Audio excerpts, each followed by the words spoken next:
Há pouco nós acompanhamos a reunião da Comissão de Defesa dos Direitos da Mulher. A deputada Beatriz Cerqueira estava lá participando e agora vem conversar comigo. A deputada que é a presidenta da Comissão de Educação, ela que é do Partido dos Trabalhadores e que daqui a pouquinho, a senhora falou, inclusive lá na reunião, né, vai participar de um debate aqui na Assembleia, no auditório José Alencar, sobre a reforma da Previdência, né? Isso, deputada, promovido pelas bancadas estadual e federal do PT, bancada do PCdoB, Frente Brasil Popular, um debate amplo aí sobre a reforma da Previdência. Boa tarde. Boa tarde. Exatamente.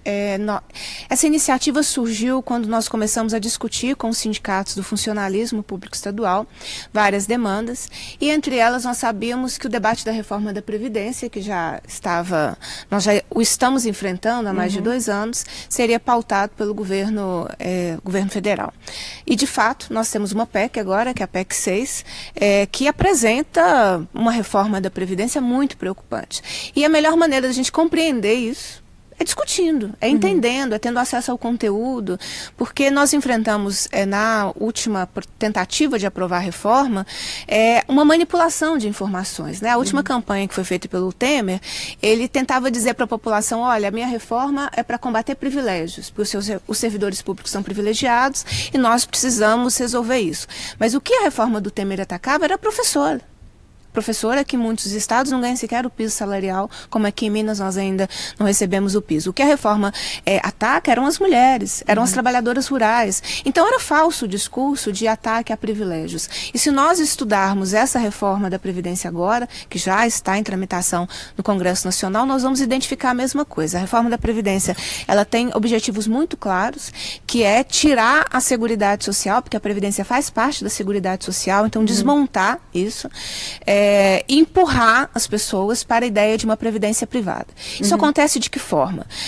Dificultando as condições, né, de acesso ao benefício, ao direito, aumenta a idade, aumenta o tempo de contribuição, e o governo, essa PEC, o governo federal, ela traz uma questão que parece sedutora, que é a ideia da capitalização. Aquela coisa que você vai juntar e aí no final da sua vida você vai usufruir. Essa é uma ideia muito sedutora porque dá para as pessoas a ideia de que depende do meu mérito pessoal, do meu desempenho pessoal, e que, portanto, eu não vou ser explorado por ninguém que não contribuiu tanto e usufruirá de um benefício. Então, por isso que ela é sedutora, porque trabalha com essa falsa ideia do mérito e do direito individual da pessoa de juntar o seu dinheiro, escolher onde ela vai capitalizar e, ao final da sua vida, usufruir isso. Não dá certo. Não deu certo no Chile. O Chile é o nosso melhor exemplo de uma previdência privada, que 30 anos depois os seus idosos estão na miséria e o governo está tendo que interferir, porque as condições de vida das pessoas que contribuíram uma vida inteira, as pessoas não tiveram essa retribuição. É falsa a ideia de que o privado atende com eficiência. O privado quebra e leva o seu dinheiro embora, né? Ele não tem nenhuma responsabilidade. Nós já vivemos situações assim no passado. Então, o privado ele não tem nenhuma responsabilidade social, ele não tem nenhum processo de solidariedade, como né, a nossa atual Previdência. Então, é falsa a ideia de que o sistema privado dará conta melhor e com mais eficiência de resolver a questão previdenciária. É falsa a ideia de que para o Brasil crescer precisa de uma reforma da Previdência. Para o Brasil crescer, nós precisaríamos de uma reforma tributária, porque quem está nos assistindo e tem um carro, não importa se ele é novo, se ele é antigo, paga o imposto sobre esse carro, enquanto quem tem um iate ou um helicóptero não paga o imposto.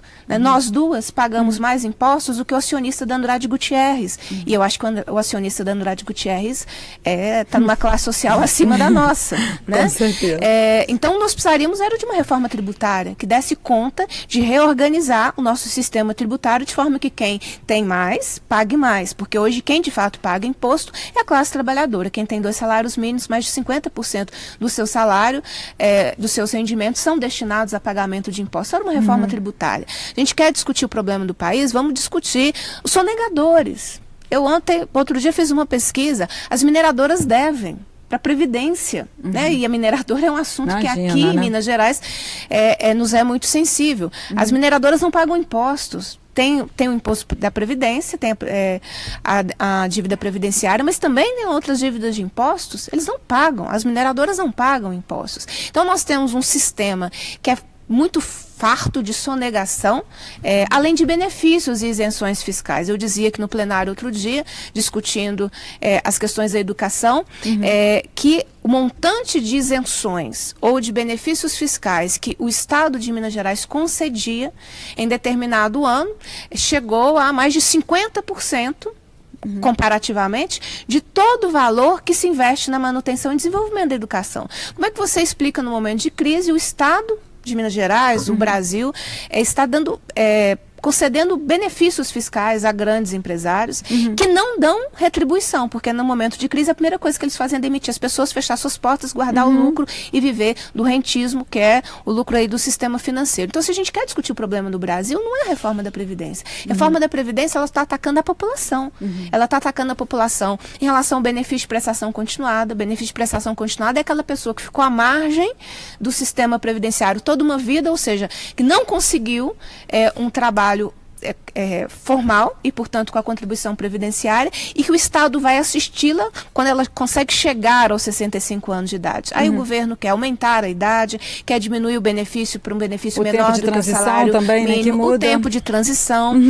O que explica aumentar o tempo de trabalho das mulheres? Né? E as reformas trazem um gatilho que a idade que a gente vê é uma idade transitória, porque a proposta de emenda à Constituição, ela possibilita que depois, quanto mais nós vivermos, mais o Estado poderá aumentar, mais o Brasil, né?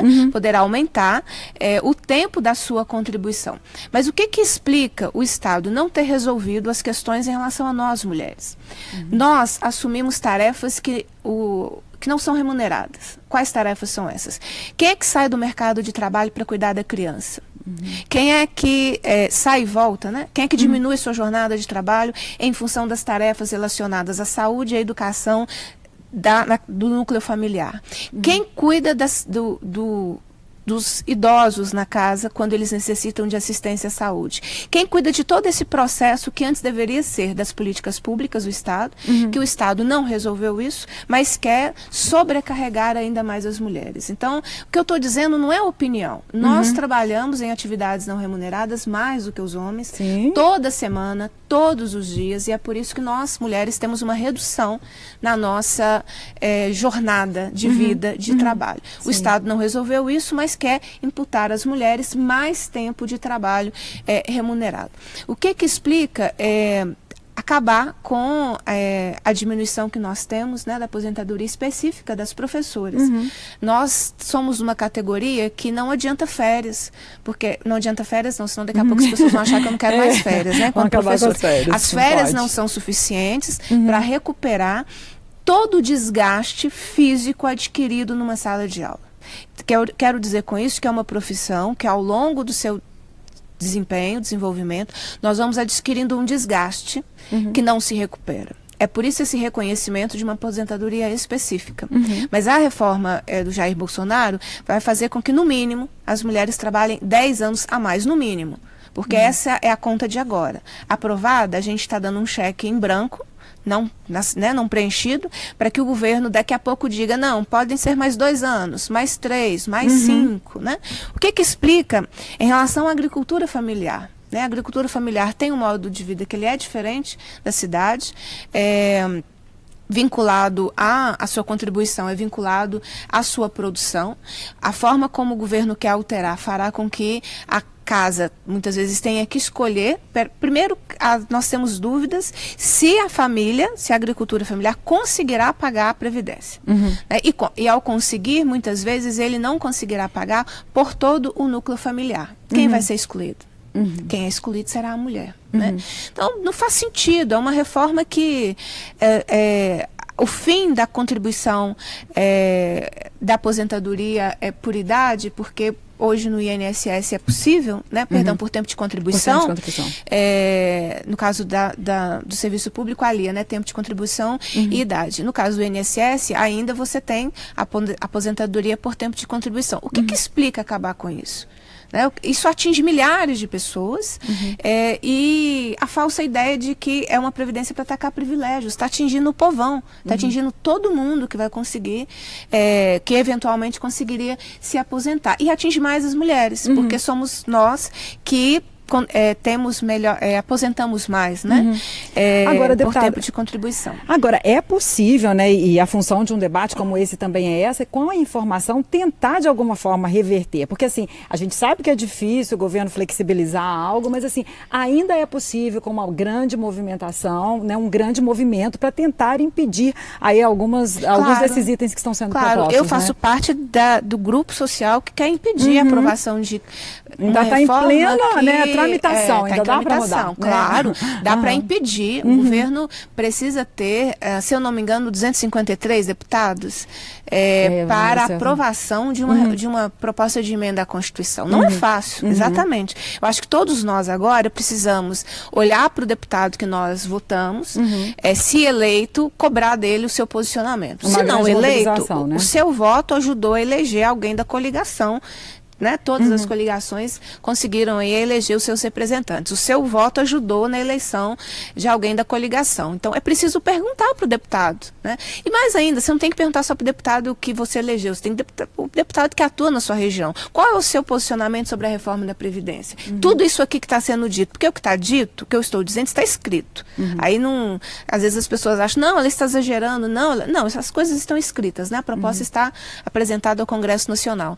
É possível impedi-la, né? O governo Temer tentou aprovar uma reforma da Previdência, apresentou a proposta em 2016 e nós fizemos tanta luta que nós impedimos que essa reforma pudesse ser aprovada. Sim. Eu acredito na mesma forma de luta. Inclusive, agora no próximo dia 22, é a primeira jornada de lutas convocadas nacionalmente pelas centrais sindicais, pelo movimento popular, pelo movimento social, pelos sindicatos, com paralisação de várias categorias para fazer essa resistência. Aqui em Belo Horizonte nós teremos uma manifestação a partir das 17 horas na Praça 7. Antes disso, várias categorias se reunirão em assembleias, em atos, com paralisação das atividades. Né? Eu aproveito para fazer um parênteses, se a gente tem tempo. Pode falar. Mas eu aproveito para fazer um parênteses porque os sindicatos, eles são muito atacados por uma ideia de que os sindicatos não servem para muita coisa. Os sindicatos é um lugar que tem um dinheiro e, enfim, né, essa falsa ideia de que os sindicatos não têm uma função. Sindicatos são essenciais. Se nós não tivéssemos sindicatos organizados em 2016, agora nós estaremos sem o direito à previdência. Agora nós estaremos sem o direito a uma aposentadoria. Os sindicatos são fundamentais na defesa dos nossos interesses enquanto classe trabalhadora e nos interesses gerais, porque os sindicatos fazem pautas gerais, né? O Sindiúd, que é o sindicato da origem da minha militância, por exemplo, todas as nossas pautas, nós temos as nossas questões salariais, de carreira, corporativas, e temos uma longa pauta sobre educação de qualidade, sobre o número de alunos por sala de aula, sobre a organização do ensino médio, sobre políticas que combatam a violência no ambiente escolar. Né? Então, os sindicatos têm uma relevância muito grande. É por isso que eles estão sendo atacados ao mesmo tempo que você tem uma reforma da Previdência em curso, né? A tentativa de tirar a força de organização dos sindicatos para que sem força, sem debate e sem opinião diferente, a aprovação se torne mais fácil e quem quer tirar direito do povo não fique constrangido ao votá-lo no Congresso Nacional. Acredito na possibilidade real de nós impedirmos essa reforma e exatamente o debate é importante. Né? Não é essa reforma que vai resolver o problema de tudo que nós estamos enfrentando no país ou em Minas Gerais, porque também virá para o Estado o debate sobre a previdência dos servidores públicos. E aí eu faço um parênteses, é preciso discutir como nós chegamos a uma situação hoje em Minas de nós não termos um fundo com dinheiro, para dizer assim de uma maneira bem prática. Os servidores públicos tinham um fundo superavitário, que foi extinto em 2013, o seu dinheiro foi utilizado, mas existia um fundo superavitário. E em 2010, se eu não me engano, Minas Gerais também assumiu uma dívida enorme com o INSS, para não ter que honrar compromissos dos seus contratados temporários. Então, mesmo quando a gente tem situações difíceis de previdência, difíceis no ponto de vista financeiro, é preciso identificar as responsabilidades. Então, fica muito fácil. Você contribui, o Estado pega a sua contribuição e depois o Estado diz que você precisa contribuir mais, né? Então, são debates que eu acho que são importantes e que precisam ser feitos com muito conteúdo e sem pressa, né? Porque a ideia de... O assunto é denso, é complexo, né? E é o nosso futuro. Sim. Nós não estamos falando de algo que mês que vem a gente muda se a gente não gostar. Que ano que vem outra proposta altera se essa aí não der certo. Nós estamos falando de algo que é geracional. E podendo, se essa proposta for aprovada, acredito que não será, podendo jogar gerações em condições de miséria, de pobreza, e sequer pessoas conseguirão acessar benefícios se essa reforma for aprovada. Porque outro aspecto dela, para finalizar, é essa tentativa de desconstitucionalizar a reforma, de tirar o máximo possível de regras da Constituição, porque ao tirar da Constituição, mexer na Constituição é mais difícil, requer mais votos e requer um rito na Assembleia, assim como na Câmara dos Deputados e no Senado, mais complexo do que um projeto de lei comum, né? Um projeto de lei ordinário, como a gente chama, um projeto de lei complementar. Então, tirar da Constituição tem o sentido de depois continuar fazendo alterações para piorar a nossa vida, sem que sejam necessários debates em relação à mudança na Constituição. Ok, deputada. Muito obrigada pela sua que participação. agradeço. A gente teria ainda vários assuntos para falar, verdade. CPI, seu trabalho à frente da Comissão de Educação, mas a gente volta a conversar, eu tá volto. bom? Muito Tá bem. obrigada, Eu que deputada. agradeço. Eu conversei com a deputada Beatriz Cerqueira, do Partido dos Trabalhadores, presidenta da Comissão de Educação aqui na Assembleia, esteve comigo para falar sobre um debate que já está ocorrendo, já deve estar ocorrendo aqui na Assembleia, para discutir a reforma da Previdência. Continue com a nossa programação. TV Assembleia, Política ao Vivo, Transparência no Ar.